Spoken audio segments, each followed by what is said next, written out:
குமார். இன்னைக்கு என்னோட கிச்சனில் நம்ம என்ன ரெசிபி பார்க்க போகிறோன்னா பொட்டேட்டோவை வச்சு ஒரு குருமா ரெசிபி தான். எப்போவுமே இட்லி தோசைக்கு ஒரே மாதிரி சைட் டிஷ் செய்யாமல் இந்த மாதிரி செஞ்சு பாருங்கள், டேஸ்ட்டு சூப்பராக இருக்கும். இந்த ரெசிபி பண்ணுறதுக்கு ஒரு பேன் வச்சுருக்கேன், அதில் எண்ணெய் ஆட் பண்ணிக்கலாம். எண்ணெய் காஞ்சதுக்கப்புறமா 2 துண்டு பட்டை, 3 கிராம்பு ஆட் பண்ணிக்கலாம். 1 டேபிள் ஸ்பூன் சோம்பு ஆட் பண்ணிக்கலாம்.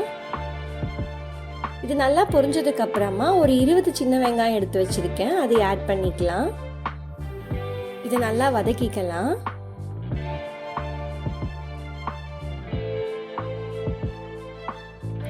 இப்போ இது கூட 2 சின்ன துண்டு இஞ்சி சேர்த்திக்கலாம்.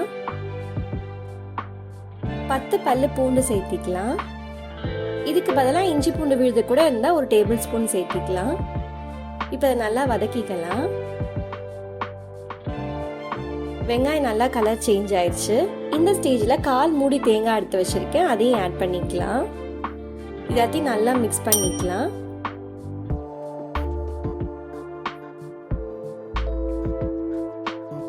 வெங்காயம் நல்லா வதங்கிடுச்சு. இப்போ 3 டேபிள் ஸ்பூன் கறி மசால் தூள் சேர்த்திருக்கேன். நீங்கள் குழம்பு மிளகாய் தூள் கூட சேர்த்திக்கலாம், இல்லைன்னா மல்லித்தூள் மட்டும் சேர்த்திட்டு கூட இந்த குழம்பு வைக்கலாம். இப்போ நல்லா வதக்கிக்கலாம். நல்லா பச்சை வாசனை போயிடுச்சு. இப்போ நல்லா ஆறுனதுக்கு அப்புறமா ஒரு மிக்சர் ஜாருக்கு மாற்றிக்கலாம். இப்போ ஃபைன் பேஸ்ட்டை அரைச்சிட்டு வந்துடலாம். இப்போ இந்த குழம்பு பண்ணுறதுக்கு ப்ரெஷர் குக்கர் வச்சுருக்கேன், அதில் எண்ணெய் ஆட் பண்ணிக்கலாம். எண்ணெய் காஞ்சதுக்கு அப்புறமா 1 டீஸ்பூன் கடுகு சேர்த்திக்கலாம். 1/2 டீஸ்பூன் உளுத்தம்பருப்பு சேர்த்திக்கலாம்.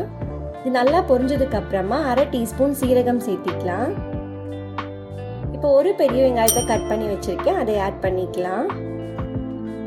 இது கூட கொஞ்சமா கறிவேப்பிலை ஆட் பண்ணிக்கலாம். இதை நல்லா வதக்கிக்கலாம்.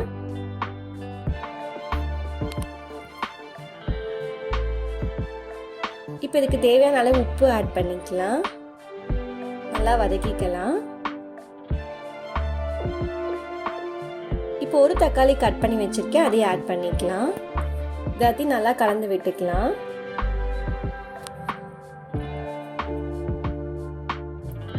இப்போ இது கூட 1/4 டீஸ்பூன் மஞ்சள் தூள் சேர்த்திக்கலாம்.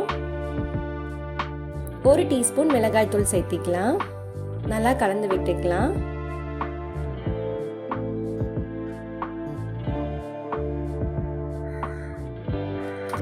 நாலு உருளைக்கிழங்க கியூப் ஷேப்பில் கட் பண்ணி வச்சுருக்கேன், அதை ஆட் பண்ணிக்கலாம். இதாத்தையும் நல்லா வதக்கிக்கலாம்.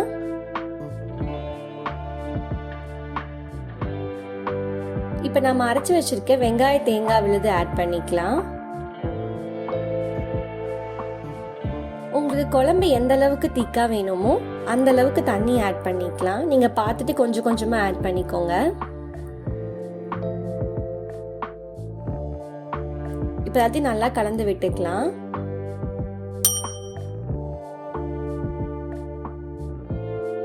இப்போ உப்பு செக் பண்ணிட்டு குக்கரை க்ளோஸ் பண்ணிக்கலாம். ஸ்டீம் வந்ததுக்கு அப்புறமா விசில் போட்டு 3 விசில் விட்டு எடுத்துக்கலாம்.